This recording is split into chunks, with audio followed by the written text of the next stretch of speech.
In my semester project, my main goal was to learn about boats, their hulls, and the significance of each type of hull. The main three hulls that I looked at was the displacement hull, the planing hull, and the multi-chine hull.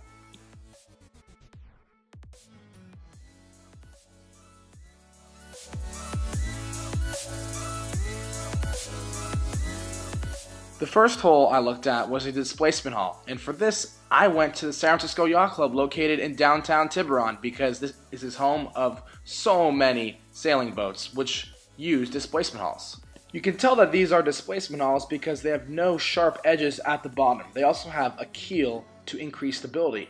This is the most used design by sailors because it can maintain a slow speed without much power and can bear a lot of weight. One drawback though is that they have a maximum speed based on the size of the boat.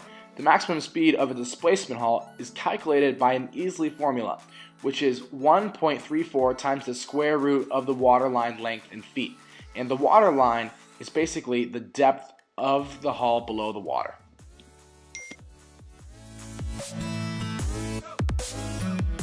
The increased stability and weight-bearing ability is why boats such as ferries, cargo ships, and cruise ships use this design. I got to get the opportunity to be on one of these big displacement hull boats when I went on the Larkspur Ferry to San Francisco.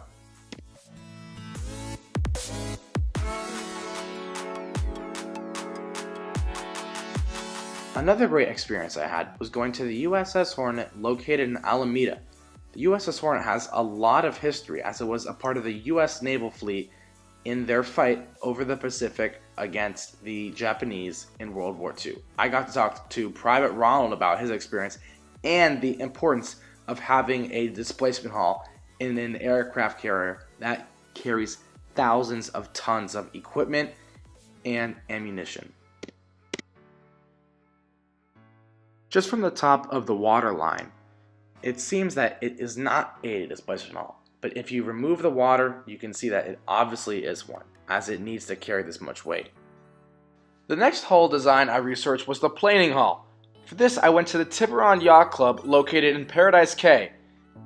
These designs are the most popular for power boats. Planing hulls are unlike displacement hulls because they ride on top of the water. They are the fastest hull design by far, but at the same time they can't carry much weight and are not very steady. The two main designs for planing hulls are the deep hull and the flat bottom. Based off of my research and visiting multiple yacht clubs, I've come to the conclusion that the deep V hull is way more popular than the flat bottom hull.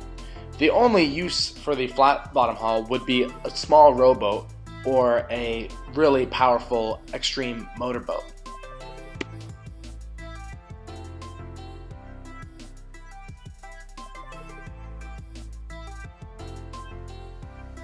I was lucky enough to go out in my family boat, which features a planing hull.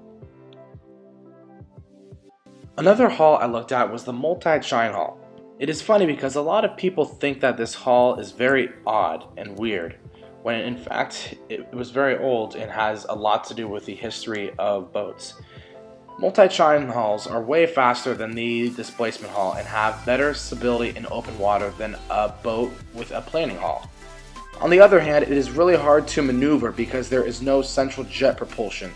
There are a lot of issues with the engine efficiency too because it takes up a lot of gas to get going fast.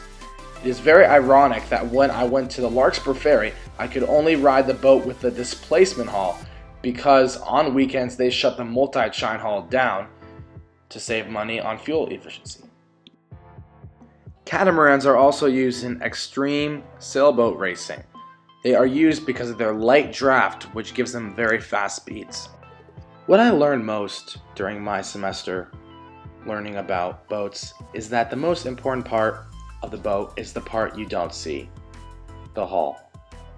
Thank you very much, and thank you for watching.